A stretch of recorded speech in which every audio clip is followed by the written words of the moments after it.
In this video, we will analyze how Russian oligarchs are arming themselves.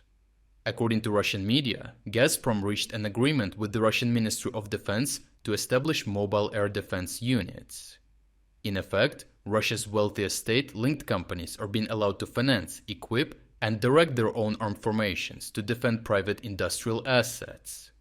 This fundamentally shifts the balance of power between the Kremlin and Russia's oligarchs by giving major corporations armed personnel under their effective control. This is significant because it represents another shift away from the Kremlin's sole monopoly on armed forces.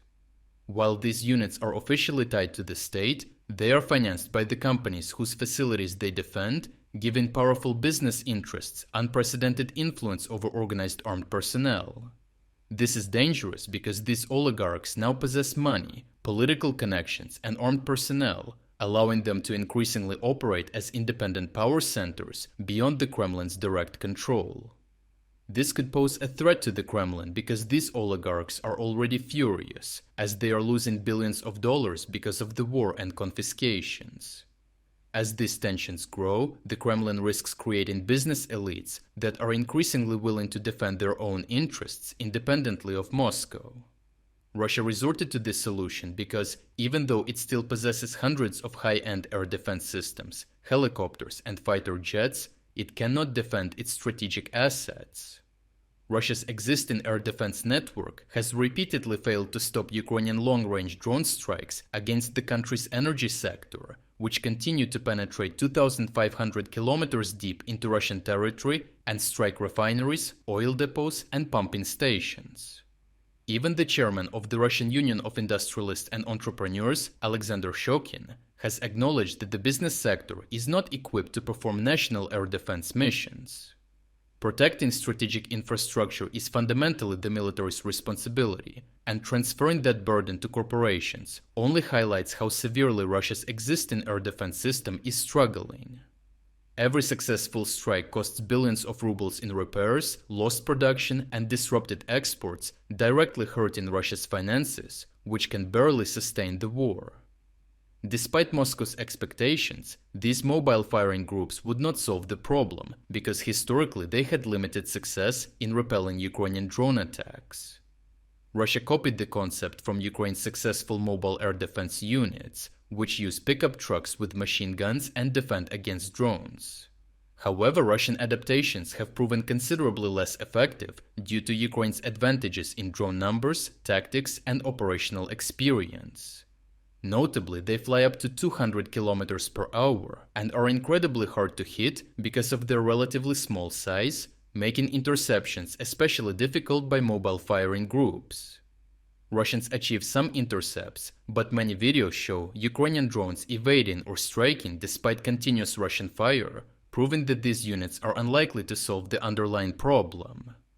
When these new mobile air defense groups prove insufficient, Russia's wealthiest oligarchs are likely to become even more frustrated with the Russian Ministry of Defense's continued inability to protect their refineries, pipelines, and other critical energy assets. Rather than solving the underlying problem, the Kremlin is effectively asking major state-linked corporations to compensate for the military's shortcomings by organizing and funding their own defensive forces. Giving soldiers to the oligarchs could make these oligarchs considerably harder for the Kremlin to pressure or intimidate through traditional political means, as they would no longer rely entirely on state security structures for the protection of their most valuable assets. Over time, this could weaken one of the Kremlin's traditional sources of leverage, allowing influential business elites to challenge government decisions with far greater confidence. Overall, this decision reflects a deeper structural weakness inside the Russian state. Instead of strengthening its military, the Kremlin is decentralizing power by allowing major corporations to build armed formations around their own interests. History shows that when economic elites accumulate wealth, political influence, and loyal armed personnel simultaneously, the balance of power can shift in their favor. Now the Kremlin may be creating future rivals who no longer need Putin to protect their interests, fundamentally shifting the balance of power inside Russia. To watch uncensored combat footage that we used in this report, check out our interactive news map. Here we are unrestricted by the YouTube policies and can finally show you the full uncut version of what really happened. But what is even more important, this map will give you access to all our analysis of significant events that go far beyond of what we can include in our short daily videos. Finally, we are officially releasing the second generation of our interactive map. What you are seeing on your screen right now is a significantly enhanced and far more powerful version of the map that has even more advanced features and news analytics tools. To celebrate the launch of the new map, we are also launching a 50% sale on all subscription plans. Starting from just $4.99, you will not only gain premium access to the map, but you will also unlock all our exclusive strategic updates, frontline overviews, and strategic geopolitics videos. So check out the link in the description to become an exclusive member of our community. I truly appreciate everyone who stepped up to join us. Your support means the world to us.